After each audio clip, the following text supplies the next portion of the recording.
Maher absolutely shuts down Adam Schiff on live TV, and he's beginning to understand why we have such affinity and love for Donald Trump. You guys gotta check this out. Adam, I know why you like to do our show. You get to sleep in your own bed. That is true. Okay. That is true. So you put out an open letter today.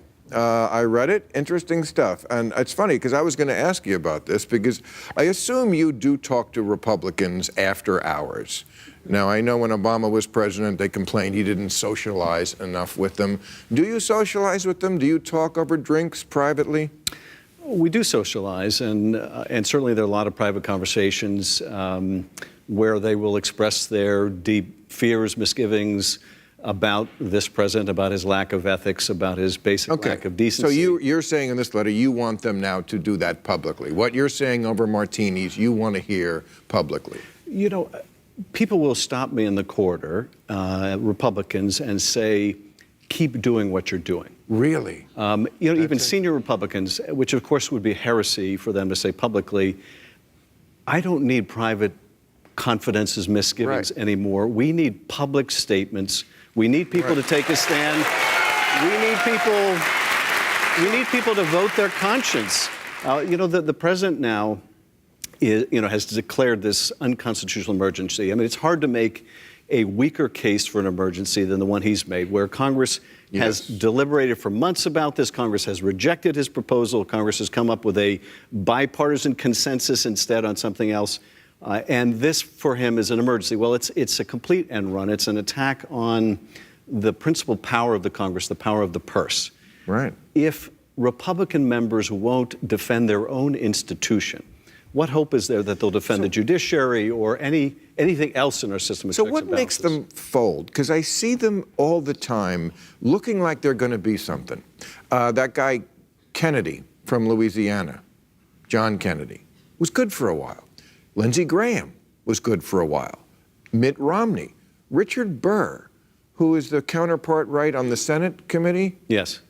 He seemed like a normal guy for a while. This week he said, you know, we've looked at the evidence. We don't see anything that would make us think the president was involved in collusion. I think Trump is a blackmailer. You know, do they have pictures of these guys with a duck or something?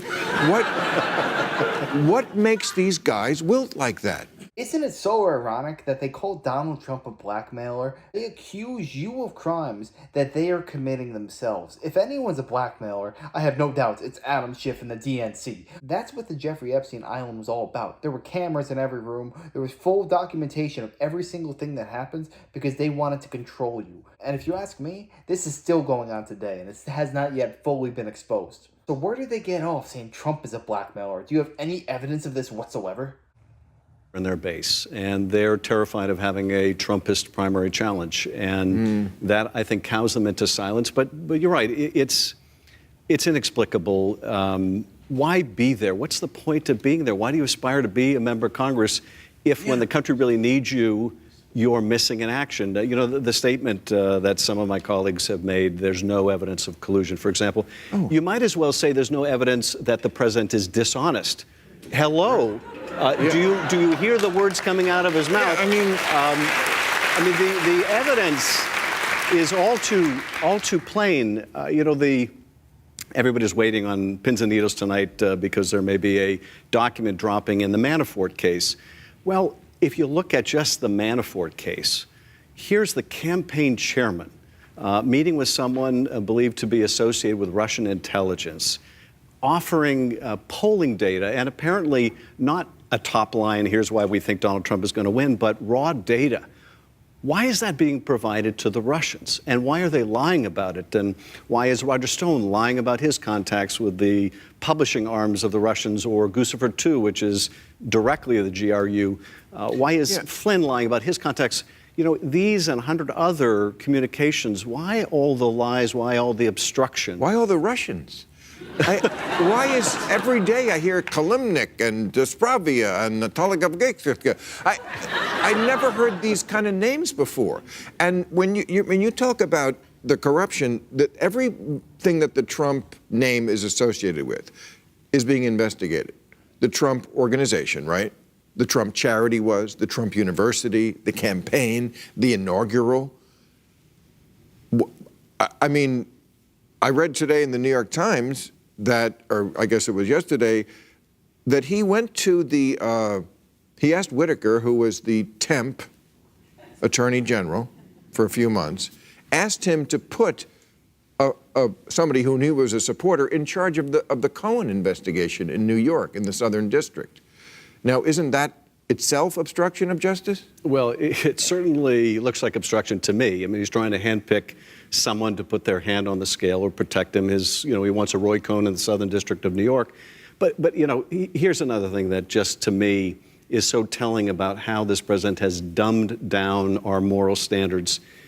You have two attorney generals, the last two attorney generals, Matt Whitaker, who auditioned for the part by going on cable news and saying, this is how I could privately cripple the Mueller investigation, and then Bill Barr, who basically auditioned the same way. Both of them refused to commit to following the advice of ethics lawyers. Is it so much to ask that the top law enforcement officer of the country would commit to following the advice of ethics lawyers? But apparently that's no longer part of the job requirement. And that is a sad day in America, but it's also part of why they were chosen. Part of why they were chosen. If Bill Barr was going to commit to following the advice of ethics lawyers, he would have never been appointed. And this is where we are. And this, Bill, is why I wrote this letter to my Republican colleagues. You know, every day, bit by bit, drop by drop, we see our democracy evaporating. And you need to look at the cumulative total of all this and how much damage is being done. And I think my colleagues have to ask themselves, why am I here if not to defend this beautiful system we have and speak out and act my conscience and whatever my voters do. I always tell my constituents, the job of a member of Congress is not to get reelected. It's to do the right thing and still find a way to get reelected. It's so funny, he could say such a noble statement like that, but he doesn't follow through on it whatsoever. Everything he does is selling out the American taxpayer. This man's a multi-millionaire off of a couple $100,000 a year salary. I'm sorry, but that math just does not work out. It's clear he's involved in some corruption, and if you ask me, he's got a very shady background that needs to be investigated. But I find it so funny. They're trying to say Trump is compromised because all his organizations and everything he's associated with is being investigated.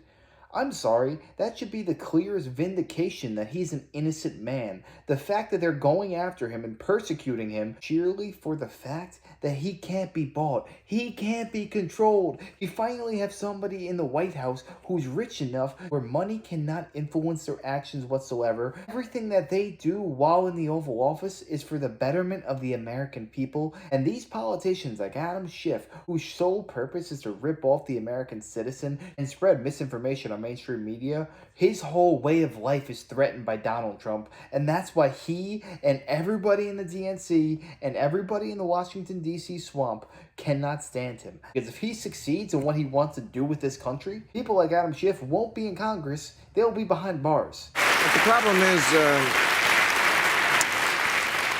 no one who needs to hear this is hearing it. That's the problem. Do you get invited on Fox News? Yes, I do. You do? I do. And I go on Fox from time Do you to go, time. Sean Hannity invites you on? Oh, he invites me a lot. You don't go? I used to go. You should I used go. To go. That's who needs to hear your message. I thought you weren't invited.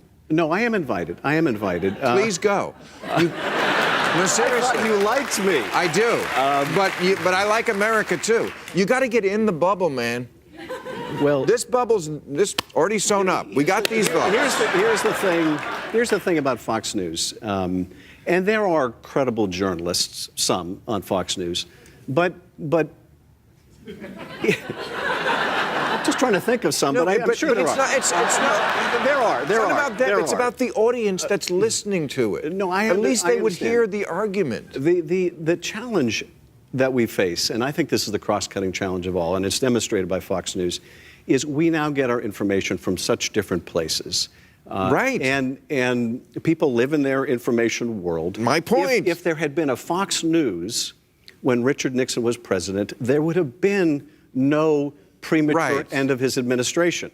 My favorite anecdote. Okay. My favorite anecdote of Watergate is, because this is so Trumpian, you could imagine Trump doing exactly the same thing. When the tapes were revealed, and the White House didn't want to give out the tapes and didn't want to make them public, didn't want to give them to Congress, they came up with a solution. We'll give them to James O. Eastland, this old Democratic senator, and we'll let him tell the public what's on them. Well, he was notoriously deaf. And you could see Donald Trump saying this, but the difference between then and now is if Donald Trump proposed that today, Fox News would say, that's a brilliant idea. That's a brilliant idea. And people who want to live in that world, you got to go there, man. All right. I will go. Great. For you. I appreciate it. Okay. My last question. I always ask myself how the Republicans can abide by the fact that this president, okay, attacking the Democrats, we get that, but he attacks the institutions of government. He attacks the FBI, the CIA, the Justice Department. This is unbelievable to me. And I was trying to think, how could he get away? Why do they put up with this? But then I thought, when a Republican attacks government, that goes back to Reagan. Reagan famously said something like the scariest 9 words in the English language are, I'm from the government and I'm here to help. Ha, ha, ha. When you lay that groundwork that the government is evil to begin with, that they can do no right, 40 years later, Trump comes along and he says the FBI is crooked, people buy it. You think that's what it is? I think that what Republicans admired about Reagan was not just his ideology, which was very clear, but the fact that he projected a sense of decency and a sense of optimism. I remember feeling, as I watched our president in Helsinki say, I believe this guy, Vladimir Putin, over my own intelligence agencies, I thought to myself, Ronald Reagan once said, I didn't leave the Democratic Party left me. Well, the Republican Party has left Ronald Reagan. There's nothing left about him in that party. There's no decency in the leader of their party. There's no integrity. There's no optimism. In Donald Trump's Republican Party, America is a victim. I just came from Munich, where we had this security conference and where the speaker led a delegation to do our part as Article 1 to convince our allies that we value NATO, that we value the European Union, the transatlantic alliance.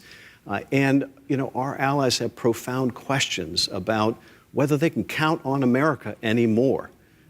That's the legacy of this president. That was not Ronald Reagan's legacy. Adam Schiff is so freaking full of it. And you guys ever notice that the Democrats always talk pretty positively about Ronald Reagan? Like, oh, he was a decent human being. He always did the right thing. But from all accounts, from what I have seen, the Democrats were nasty as heck to Ronald Reagan when he was actually in office. Very similar to how they're treating Donald Trump today, but Trump is just getting treated exponentially worse. Was Donald Trump so wrong in saying that he can't trust his intelligence agencies for the government?